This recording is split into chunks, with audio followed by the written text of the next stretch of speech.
Hello, everyone. This is my presentation on materialism and the rocking horse winner. Okay, so before I dive into the three main characters and the theme and all that, I'll tell you what materialism actually means. So it's the desire for money over ethics. And to put it into more simpler terms, I chose a good comic to really fully grasp and understand what it truly is. So there's an old saying that says, money can't buy happiness. And obviously this guy didn't really get that because he says, I always thought you couldn't buy it, which is true. You really can't buy happiness. So I guess in today's society, people go out and they buy things that they think will fulfill their happiness, but that's not true. You really can't buy happiness. So what are themes is the subject of a talk or a central idea in a piece of writing or artwork. And materialism just so happens to be our theme for the rocking horse winner. Okay. And I also put another picture up here. It's a dollar bill that says, I'm a piece of paper and I control your entire life. So that's that. Okay, here's a brief overview of the three main characters. So we have Paul Graham, Hester, and we have Oscar. Paul is the son of Hester, and Oscar is the uncle of Paul.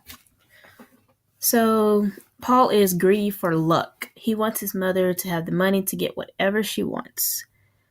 He always bets on horse races and wins every time because of a magical rocking horse.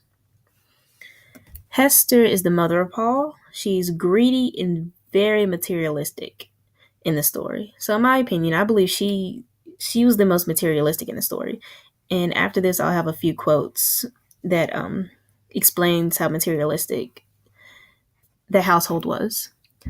And in the beginning, it's also expressed that she does not care for her children in a loving way that most mothers do. And here's a quote. It says, she had bonny children, yet she felt they had been thrust upon her and she could not love them. So that pinpoints how she truly feels about her children. Okay, and last but not least, Oscar Cresswell. He was the uncle of Paul, and he was one of the men in the story that helped him on his betting skills with the horse races. Okay, so here's the three examples of materialism that I found in the story. The first one is, they heard it at Christmas when the expensive and splendid toys filled the nursery behind the shining modern rocking horse behind the smart doll's house. So as you can tell, they're very high maintenance when it comes to their toys, and she doesn't truly love her children, but she wants everyone to know that they have nice things in their house. So the second quote was, Paul's mother went to her room and slipped off her white fur cloak. Now that's another example of how materialism is present in the story.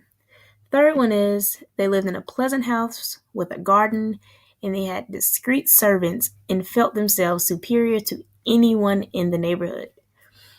That's a big one because, not a lot of people in the neighborhood had servants or the best looking garden. The mother always felt that they had to have the best, the nicest things that they could have.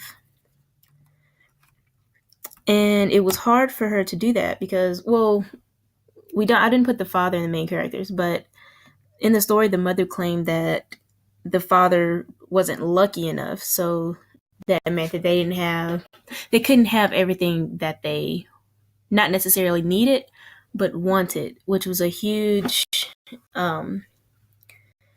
downfall to her lifestyle and all that. So that's where Paul began to do his horse races and all that to please his mother, per se. And that's where the materialism really, really kicks in. And my reference is Literature, Reading, Reacting, and Writing, 8th edition by Kirsner and Mendel.